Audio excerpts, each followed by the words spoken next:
지난 한 주 동안 여러분들이 묵상한 말씀의 내용이 어떻게 은혜로운 말씀이 되었는지 제가 좀 많이 궁금합니다. 왜냐하면 저는 지난주에 말씀을 읽으면서 상당히 우울했습니다.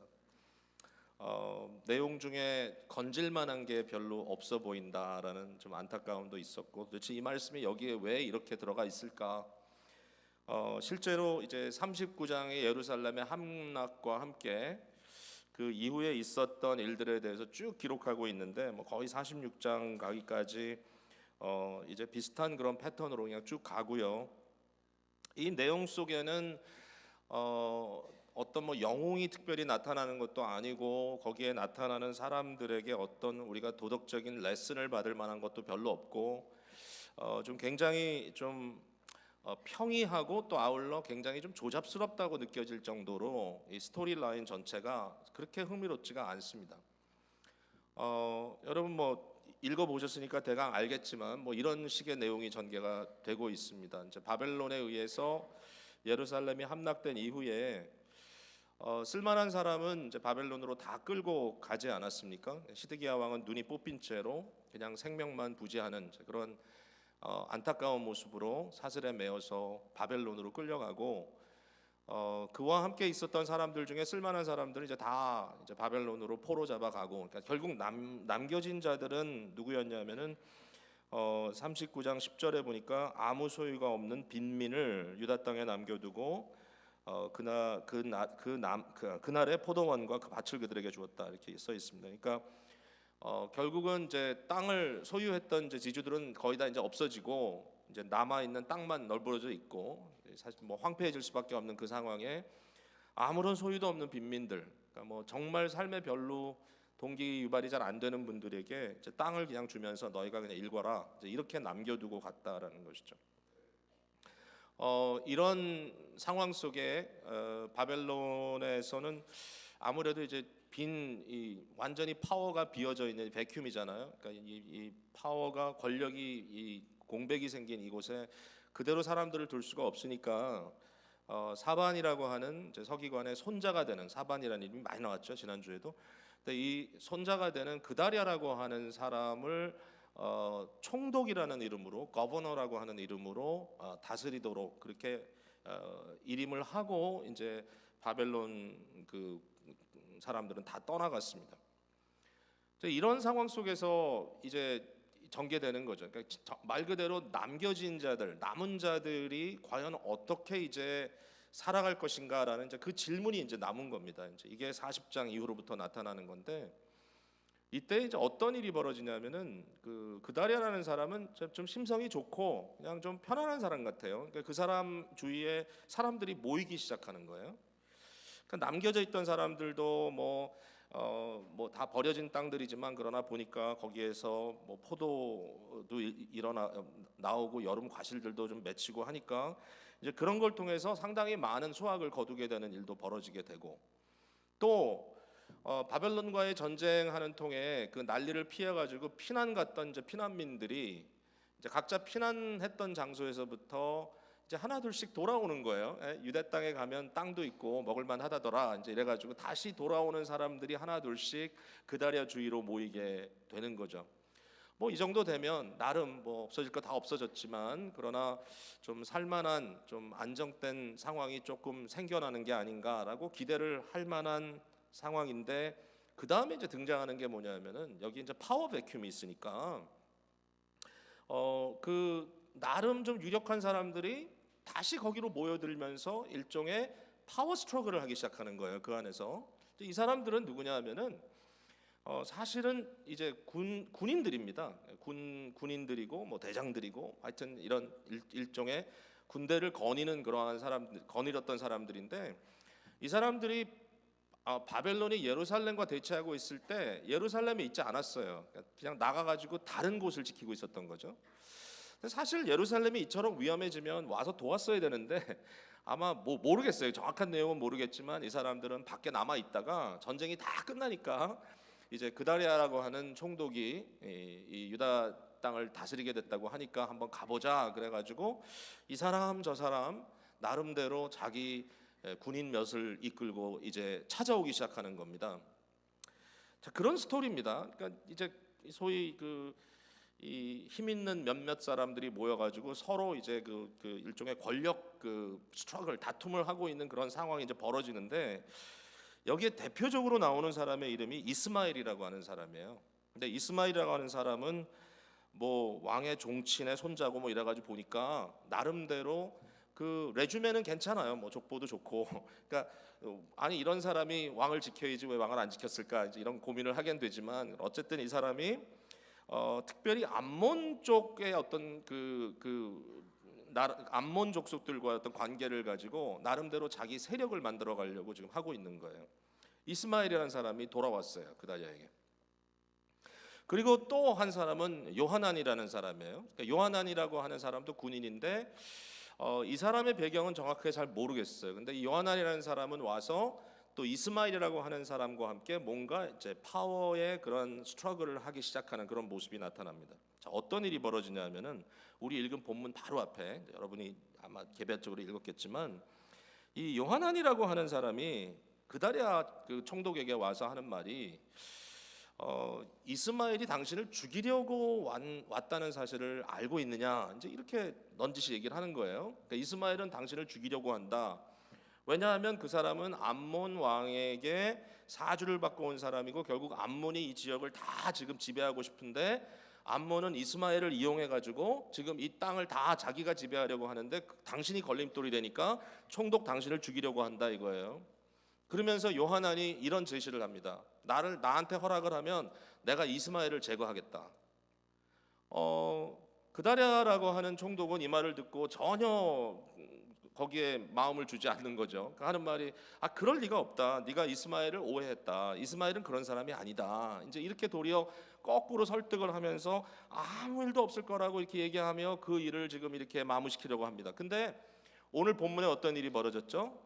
요하난의 말대로 이스마엘이 몇 명 사람을 데리고 그다랴 총독하고 밥을 이렇게 먹는 그런 신용을 하다가 결국은 그다랴 총독을 죽여버립니다. 암살하는 거죠. 일종의 쿠데타가 일어난 거죠. 그 순간에. 도대체 이스마엘이라고 하는 사람은 도대체 뭘 원하는 사람인가라는 질문이 좀 들기도 해요. 자기 나라가 망하면 이웃 나라에 빌붙어서라도 자기 어떤 권력을 확장해보고 뭔가 자기의 중요성을 나타내려고 하는 그런 인물이 가끔 역사 속에 등장하죠. 아마 그런 류의 사람이 아닌가 생각을 하는데 아주 질이 나빠요. 그러니까 결국 그달랴를 죽이고 그달랴 주위에 있던 모든 인물들을 다 죽입니다. 그 다음에 나오는 한 가지 디테일이 보면은 이 사람 성격을 좀 볼 수 있어요. 자, 80여 명이 되는 이스라엘 그 족속에 이제 남겨졌던 사람들이 하여튼 흩어진 땅에 살다가 이 사람들이 예루살렘이 패망하고 성전이 무너졌다는 이야기를 듣고 너무 안타까운 마음으로 아주 스스로 겸비하게 하고 말이죠. 유대인들은 절대로 자기 수염에 손을 대지 않는데 수염을 다 깎아버리고 옷도 찢겨지고 몸에다가 상처까지 낸 상태로 아주 피를 흘리면서 예물을 몇 가지 가지고 와서 예루살렘을 가서 여호와의 집을 찾아가겠다는 거예요. 이 사람들이. 그럼 대강 상황을 아시겠죠? 그러니까 이분들은 너무 참담한 상황이 벌어졌기 때문에 안타까운 마음으로 예배하러 오는 사람들인데, 이 사람들을 데려다가 이스마엘이 다 죽여요. 그냥 다 학살시켜요. 그냥. 왜냐하면 싫은 거예요. 이런 사람들이. 뭔지 몰라도 좀 순수한 동기를 갖고 있는 사람들이 불편한 거예요. 그래서 다 죽여버리는데, 굉장히 흥미로운 한 가지 이슈는 뭐냐면 그 중에 몇 사람이 머리를 썼어요. 다 죽으니까, 이제 다 죽임당하니까. 그래가지고 8절에 보니까 80명 중에 10명이 뭐라 그랬냐면은, 우리가 밀과 보리와 기름과 꿀을 밭에 감추었으니까 우리 죽이지 말라 그랬어요. 이거 괜찮은 방법이에요. 누가 여러분을 좀 해하려고 하면, 내가 저기 은행에 숨겨둔 게 많은데 나밖에 세이프를 못 여니까 나 죽이면 너 그 돈 못 가져. 이렇게 한번 해보라는 거죠.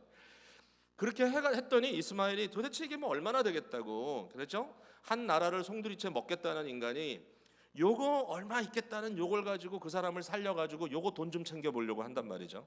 결국 그 사람들은 살아남았어요. 이스마엘은 여기에 별로 이렇게 정말 조그만 좋은 이미지도 남기지 않는, 나중에 보면 쫀스럽고 굉장히 소인배처럼 보이는 그런 사람인데, 이 사람이 하는 행동을 하나의 심볼로 여기 보여주는 게 뭐냐면은, 이제 아사 왕이 팠던 그 물구덩이죠. 물구덩이는 그냥 구덩이가 아니라 유사시에 쓰기 위해서 이제 물을 모아두는, 저장하는 장소였거든요. 그러니까 다시 말해서 생명의 물이에요. 이 물은 곧 생명이에요. 그러니까 이 구덩이는 그냥 구덩이가 아니라 생명의 근원이 되는 구덩이인데 상징적이죠, 굉장히. 근데 거기에다가 수많은 시체들을 던져버리는 이스마엘은 생명의 사람이 아니라 죽음의 사람이다. 이스마엘은 파괴자다. 이제 이걸 알 수 있어요. 그러니까 이스마엘 같은 사람도 있는 거죠.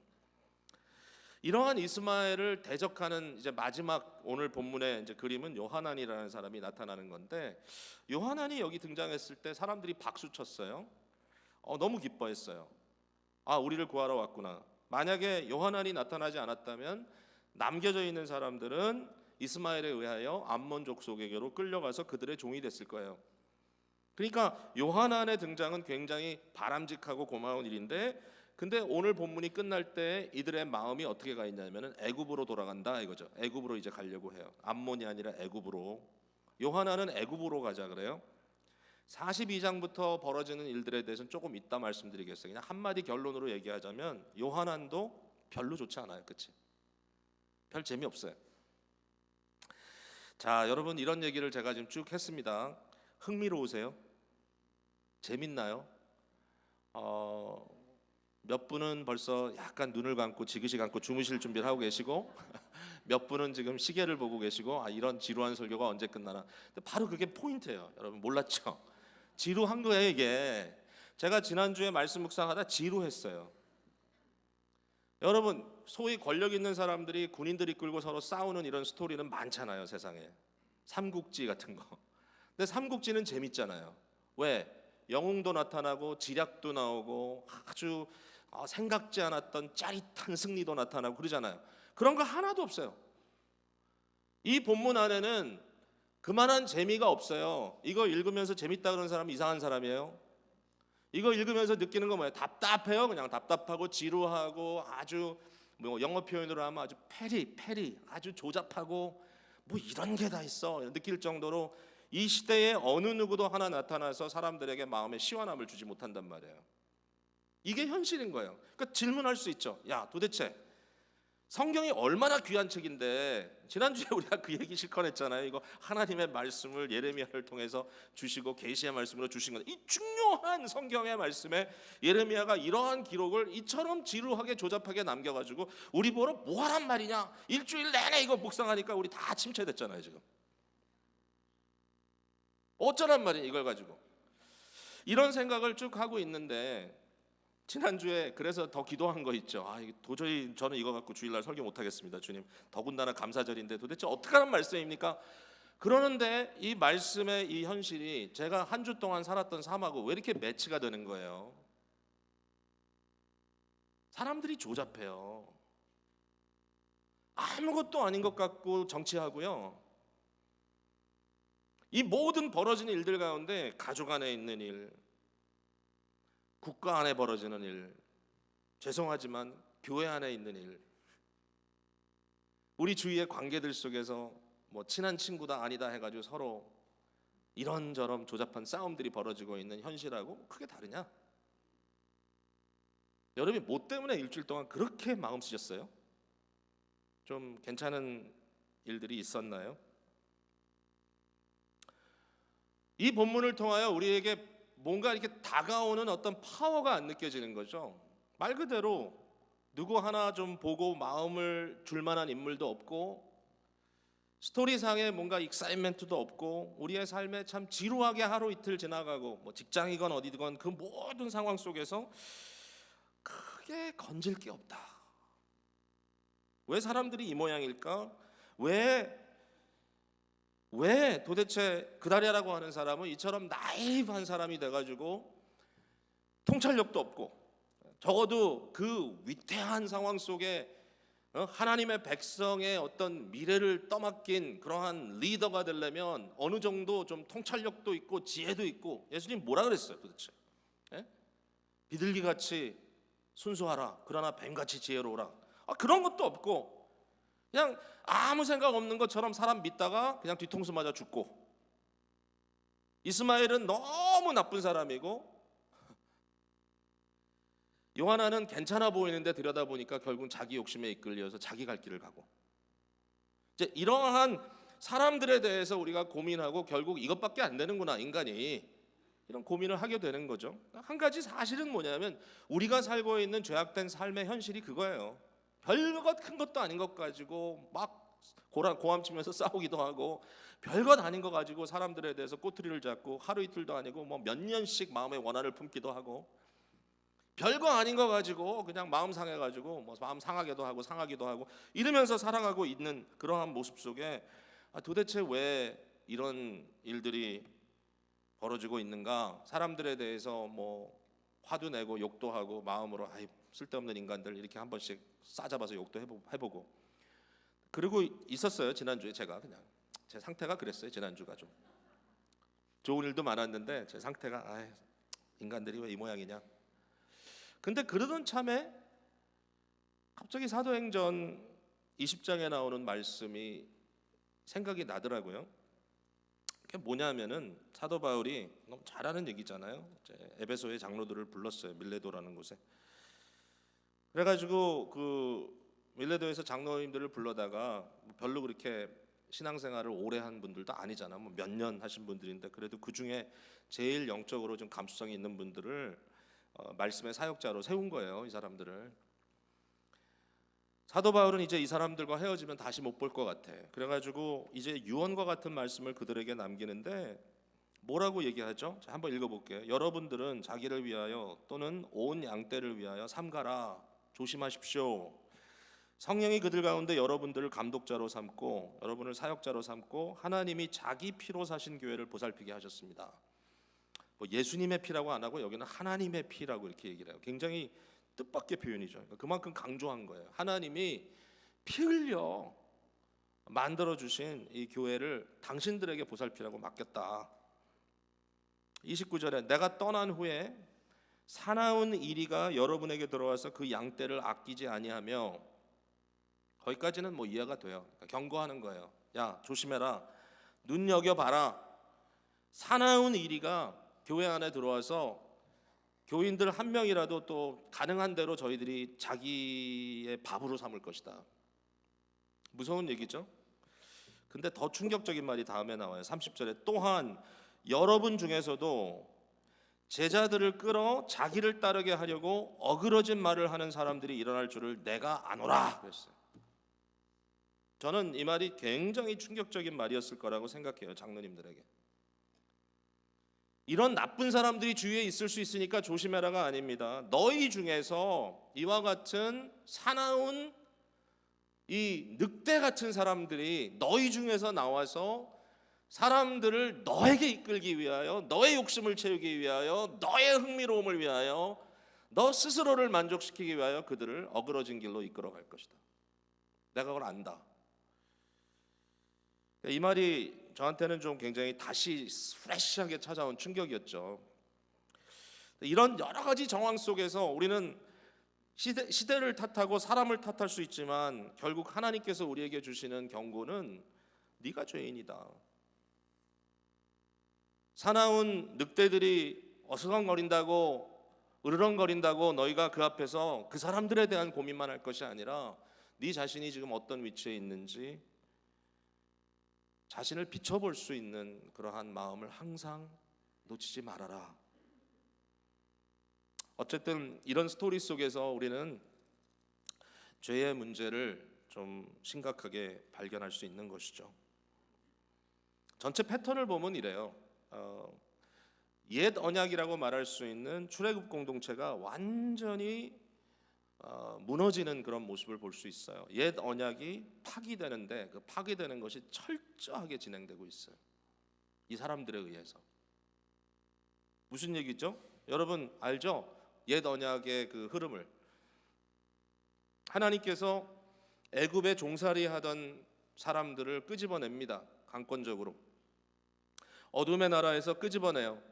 홍해를 통하여 저들이 나와요. 그리고 홍해를 가르고 나와서 광야로 들어가서 40년 동안 훈련받고 저들이 가나안이라고 하는 약속의 땅, 젖과 꿀이 흐르는 땅에 들어가서 그 땅을 정복하고 결국 그 흐름이 어디까지 가죠? 다윗 왕조의 예루살렘을 시온성으로 세우고 그것을 하나님의 도성이라고 거기에 성전을 짓고 그 성전에 1년에 몇 번씩 모든 이스라엘 사람들이 대표자들이 모여서 페스티벌을 하면서 하나님을 예배하는 예배 공동체가 이루어지고, 그 도성 안에 벌어지는 예배 공동체의 그 예배를 통하여 하나님의 높임이 드러나고 세상 끝까지 비춰지는 이러한 어떤 이 구언약의 흐름이란 말이죠. 그런데 어떤 일이 벌어졌습니까? 바로 그 예루살렘이 타락하고, 그 예루살렘이 외세에 의하여 완전히 무너지고, 성전은 완전히 불타 없어지고, 그 상황에 결국 사람들은 다시 한번 방황하는 유랑민처럼 바뀌어지는 것이죠. 남은 자 몇 명 없죠. 포로로 잡혀가고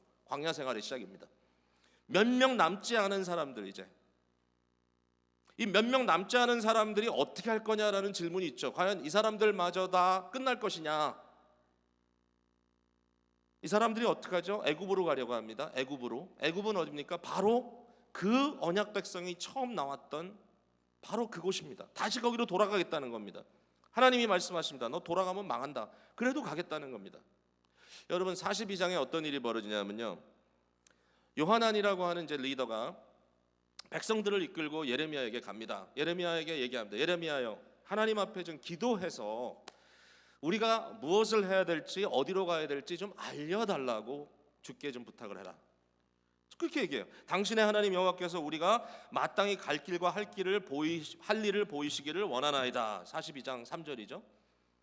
하나님께 좀 여쭈어 달라. 그럼 하나님께서 우리에게 말씀하실 때에 6절에 우리가 당신을 우리 하나님 여호와께 보냄은 그의 목소리가 우리에게 좋든지 좋지 않든지를 막론하고 순종하려 함이라. 얼마나 멋있습니까? 하나님께서 우리에게 무슨 말씀을 하시든지 우리가 그 말씀을 순종하기 위하여 너로 하여금 하나님의 뜻이 뭔지를 좀 알아봐 달라고 부탁하는 거니까 잘 부탁합니다. 우리에게 와서 꼭 말씀해 주십시오. 예레미야가 하나님께 기도했어요. 10여일이 지난 후에 하나님의 음성이 들립니다. 하나님의 음성이 뭐죠? 이 땅에 눌러 있어라. 가나안을 떠나지 마라. 유다 땅에 있어라. 만약에 너희가 이 땅에 눌러 앉아 산다면 내가 너희를 세우고 헐지 아니하며 너희를 심고 뽑지 아니하리니 이는 내가 너희에게 내린 재난에 대하여 뜻을 돌이킴이라. 여기까지다. 바벨론에 의하여 처절하게 망가진 이 땅을 내가 더 이상 망가뜨리지 않고 너희가 여기 머물겠다면 내가 너희를 여기에 심겠다. 내가 너희를 여기에 세우겠다. 너희를 남은 자로서 새로운 기반으로 만들어 다시 세우겠다라고 하나님께서 말씀하셨거든요. 그러면서 말씀하세요. 절대로 애굽으로 돌아가지 마라. 애굽으로 가면 죽는다. 자, 이만큼 얘기를 했으면 이해해야 되잖아요. 근데 두려운 거예요, 이 사람들은. 왜? 그다랴가 죽었잖아요. 바벨론이 세운 총독이. 바벨론이 그 말을 듣는 순간에 분명히 와서 보복을 할 것이고 모든 주민들을 다 싸그리 죽이고 우리마저도 바벨론으로 포로로 잡아갈 것이다. 그런 생각을 하는 거예요. 43장 2절로 갑니다. 막 빨리 가죠. 호사의 아들 아사랴와 가레야의 아들 요하난이 나왔죠. 모든 오만한 자가 오만하다 그랬습니다. 예레미야에게 말하기를 You lie. 내가 거짓말을 하는도다. 우리 하나님 여호와께서 너희를 애굽에서 살려고 그리로 가지 말라고 너를 보내어 말하게 하지 아니하셨느니라. 왜 네가 이렇게 얘기하는지 내가 안다. 이는 우리를 대적하여 갈대아 사람의 손에 넘겨 죽이며 바벨론으로 붙잡혀가게 하기 위함이다. 컨스피러시. 그러니까 하나님이 너한테 그렇게 얘기 안 했는데도 불구하고 너는 우리에게 거짓말로 결국은 우리가 바벨론에 잡혀가기 위해서 그렇게 한다. 그렇게 이야기할 이유가 뭐가 있어요, 이 상황에서 도대체. 그럼에도 불구하고 이 아까 말씀드렸던 요하난을 비롯하여 이 모든 사람들이 애굽으로 가겠다는 거예요. 결국은 예레미야도 이들에게 붙잡혀서 애굽으로 갑니다. 애굽으로 돌아갑니다. 이게 무슨 일이 좀 벌어진 거예요? 자, 적어도 이 에피소드에서 잠깐만 설명하자면 이 사람들의 기도가 참된 기도입니까? 이 사람들의 요구하는 것이 과연 뭡니까? 여러분 잘 생각해 보세요. 우리도 이럴 때가 많아요. 우리가 하나님께 기도합니다. 주여 응답을 주옵소서. 응답을 주옵소서. 근데 우리가 원하는 응답 뭔지 알아요? 내가 이미 다 결정해 놓고 하나님 그냥 허락만 해 주십시오. 애굽 갈 마음 다 정해놨어요 이미. 그리고 나서 앞에서 하는 말이 뭐냐면 주의 말씀이 우리에게 좋든지 좋지 않든지 막론하고 순종하겠습니다. 새빨간 거짓말이에요. Already decided. 마음속에 애국 가기로. 왜? 그게 유일하게 사는 길이야. 돈 벌어야 돼요. 권력 잡아야 돼요. 예? 나를 해하는 사람은 어떻게 해서든지 해코지를 해서라도 그 사람을 무기력하게 만들어야 돼요. 뭐 하여튼 다 계산이 돼 있어요. 우리가 요한안이 계산 다 해놨어요. 애굽으로 가야 살아. 남아있으면 죽어. 이미 다 알아요. 그런데 그때 하나님께 뭐하러 여쭤보는 거예요? 예? 가라. 그 말 한 번에 해주시면 얼마나 좋아. 주님, 주님의 말씀을 듣겠사오니 말씀만 없어서. 근데 하나님 갑자기 거꾸로 얘기하는 거예요. 여기 있어라. 그랬더니 그건 하나님 음성이 아닌 것 같습니다. 그리고 거절해 버린단 말이죠. 그리고 가버려. 그게 이제 요한안의 모습인데, 제가 여기서 이제 이걸 좀 큰 그림에서 얘기를 하자면 안타까운 부분이 뭐냐면, 이 사람들이 지금 뭘 스스로 하고 있는지를 알고 있느냐라는 질문이에요. 여러분, 그들에게는 구원이라는 것이 주어졌어요. 그들에게는 민족적 구원이라고 하는 어마어마한 역사적인 사실이 주어져 있어요.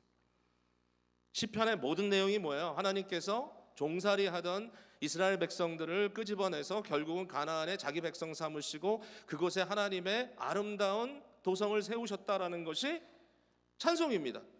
그런데 이 사람들은 어떻게 하죠? 그 구원의 방향을 사실은 회개하고, 하나님께서 이렇게 우리에게 하셨음에도 불구하고 우리가 잘못했습니다. 그래서 우리에게 이런 고난과 환난이 닥쳤습니다. 주여 우리를 긍휼히 여겨 주옵소서. 우리를 다시 이곳에 심으신다면 다시 한번 새롭게 출발해 보겠습니다 라고 해야 하는데, 그렇게 안 하고 애굽으로 그냥 그대로 고백, 구원받지 않았던 상태로 다시 돌아가는 거예요. 하나님께서 이끌어내서 인도해 주셨던 옛 언약의 그 발자취를 그대로 거꾸로 역행해서 결국은 살았던 방법 옛날 그대로 다시 꼴이 나는 모습으로 가고 있다라는 것입니다. 왜? 오만해져서. 히브리서가 그런 책이잖아요. 히브리서를 읽어보면 지금 구원을 받았다고 말하는 이 하나님의 교회가 자꾸 옛 모습으로 다시 돌아가는 것, 그걸 말하고 있으니까, 히브리서 2장 1절에 보면 우리가 흘러 떠내려가지 않도록 하는 것이 마땅하다 이렇게 하면서 돌아가지 마라. 우리가 이같이 큰 구원을 등한히 여기면 어찌 보응을 피하리요. 예수 그리스도 안에서 우리에게 베풀어 주신 하나님의 이 거대하신 은혜의 역사를 역행한다면,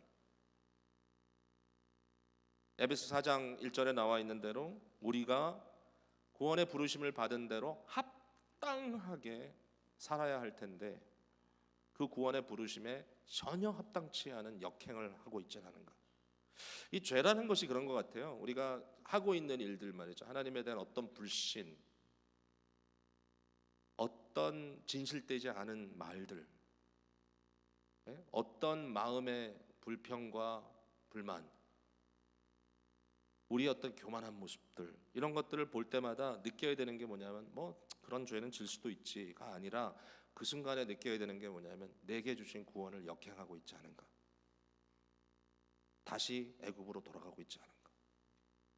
그러니까 이것에 대해서 하나님께서 너무 강하게 경고해 주시는 거예요. 그러지 마라. 자, 이제 말씀을 맺어가려니까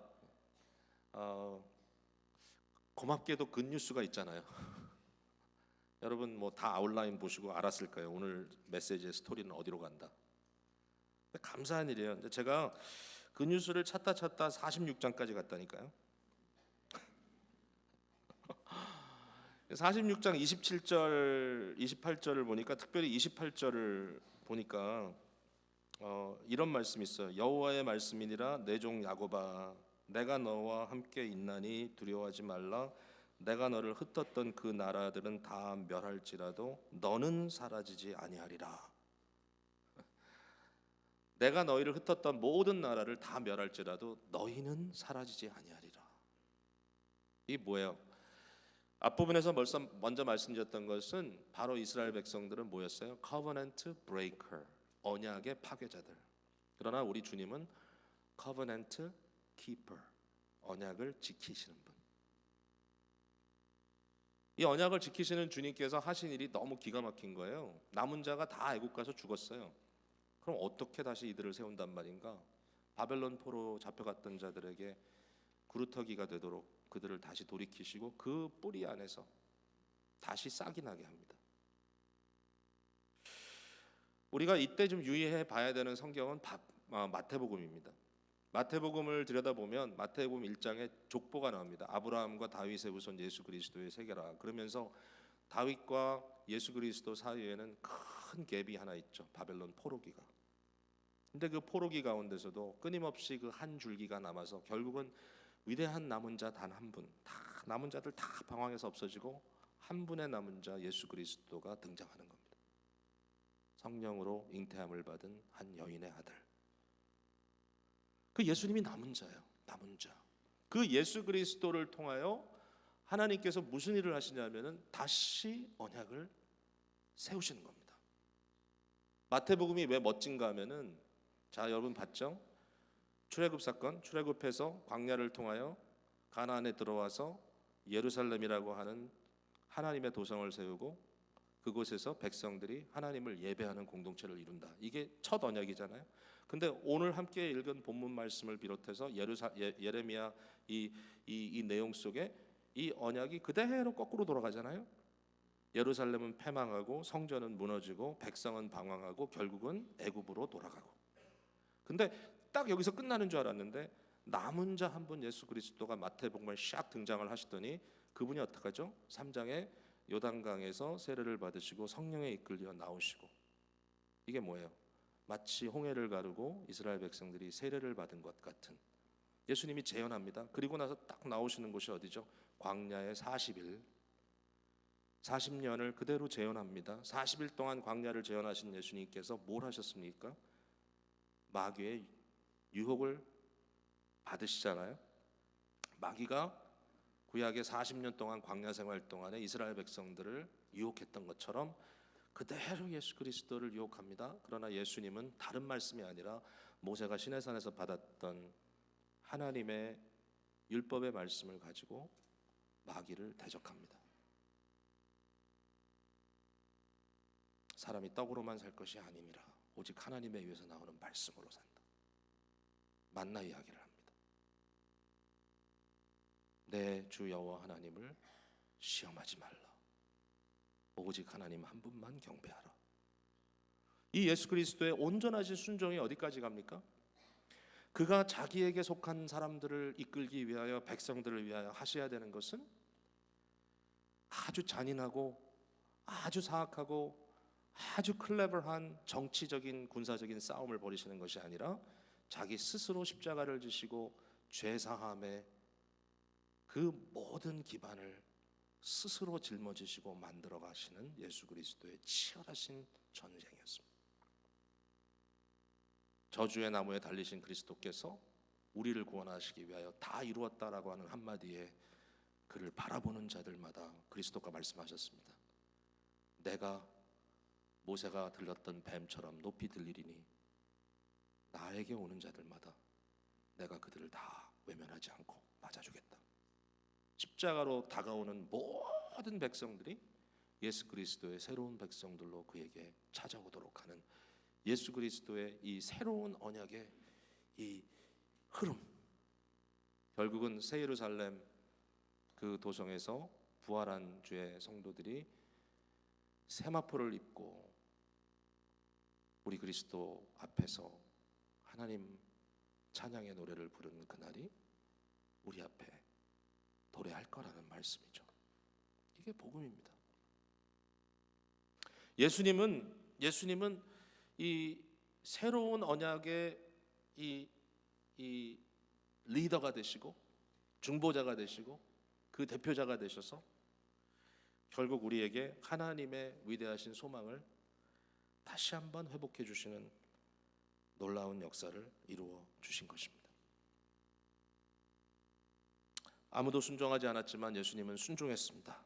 단 한 분의 남은 자가 철저하게 순종합니다. 요한처럼 아버지 뜻대로 마옵시고 내 뜻대로 하옵소서가 아니고 내 뜻대로 마옵시고 아버지 뜻대로 하옵소서. 그달리아처럼 나약하게 권력에 의하여 죽임을 당하는 것으로 끝나는 분이 아니라 그의 죽임은 대속의 죽임이었고 도리어 무덤에 머물지 않고 다시 살아나신 예수 그리스도는 만유 위의 구주가 되셨습니다. 오늘 이 아침에 오늘 이 시간에 저희들의 마음속에 과연 우리는 누구를 바라봐야 할 것인가라는 질문이 생깁니다. 이 세상에서 수많은 사람들이 나를 따라와라, 나를 바라봐라, 어떻게 해서든지 우리의 시선을 끌어보려고 수도 없이 온갖 방법을 통해서 노력을 하고 있지만 결국 오늘 이 시간에 예배하면서 우리가 주님 앞에 감사해야 되는 조건이 하나 있다면 그것은 이 세상의 그 무엇도 해결의 답이 될 수 없지만 믿음의 주에 온전케 하시니 예수 그리스도를 바라보라는 그 말씀 속에 우리는 진정한 답을 얻을 수가 있다라는 사실 하나뿐입니다.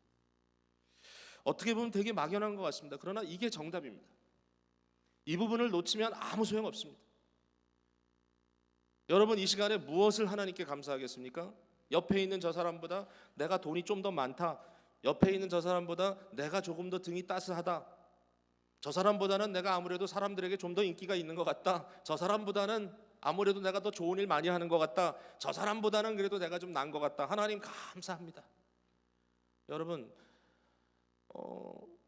게다랴건 이스마엘이건 요나한이건 요하난이건 거기에 우리가 답을 찾을 수 없어요. 그것이 우리가 하나님 앞에 감사할 수 있는 이유가 될 수 없습니다. 그러나 우리가 유일하게 감사할 수 있는 것은 우리의 선한 목자 되신 예수 그리스도께서 오늘도 우리를 사랑의 품으로 품어주시고 이 자리에서 너는 내 것이다, 내가 절대로 너희를 놓지 않겠다, 우리 마지막까지 우리 주님의 이 위대하신 초청 앞에 우리들이 있다는 사실이